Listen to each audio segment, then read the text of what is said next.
રહેતો હતો. આર્યન કેવું કામ કરે ખબર છે? થોડું કામ કરે ને વચ્ચે મૂકી દે.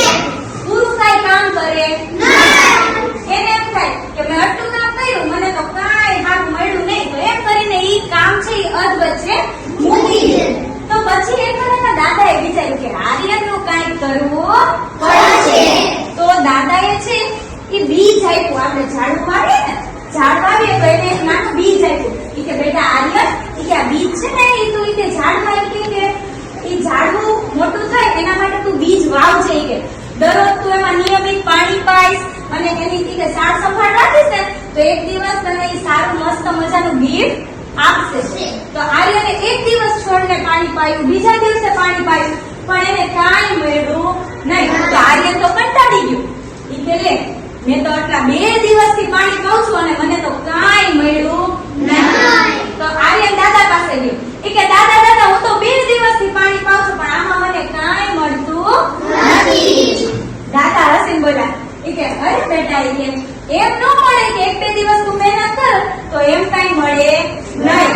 ઈ કે તું દરરોજ નિયમિત પાણી પાઈશ ને તો તને એમાંથી જરૂર કાંઈક ને કાંઈક મળશે. પછી આર્યન છે ડાયો છોકરો થાય અને સરસ મજાની દાદાની વાત સમજી ગયો અને પછી એને દરરોજ છે ઝાડને પાણી પાવાનું ચાલુ કરી દીધું.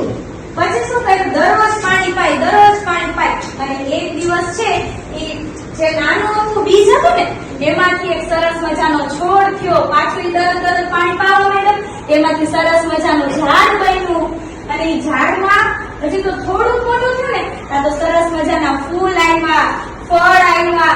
અને એ ફૂલ ને ફળ થી તો આમ જાણેનું ઘર છે એટલું સરસ મજાનું લાગવા માંડ્યું. અને એ ફૂલમાં સુગંધ સરસ મજાની આવતી હતી. તેનું ઘર છે એ મસ્ત મજાનું સુગંધી થઈ ગયું. તો આમાંથી તમને શું શીખવાનું મળે એ માટે જો શું થાય તો એને એક દિવસ મહેનત કરી તો એને કાંઈ મળ્યું નહીં. તો હવે તમારે પરીક્ષા આવે છે ને તો તમે થોડીક વાર વાંચીને મૂકી દેશો, પછી થોડુંક વાંચીને મૂકી દો તો એમ તમારો કઈ પહેલો નંબર આવે નો આવે. તો તમારે સારું રિઝલ્ટ, મસ્ત મજાનું સારું રિઝલ્ટ જોતું હોય, તમારે નંબર લેવો હોય તો તમારે દરરોજ વ્યવસ્થિત વાંચવું પડે. સતત વાંચો તો તમને એક દિવસ સરસ મજાનું ફળ મળશે ને. તો આજથી મહેનત વ્યવસ્થિત ચાલુ કરી દેશો.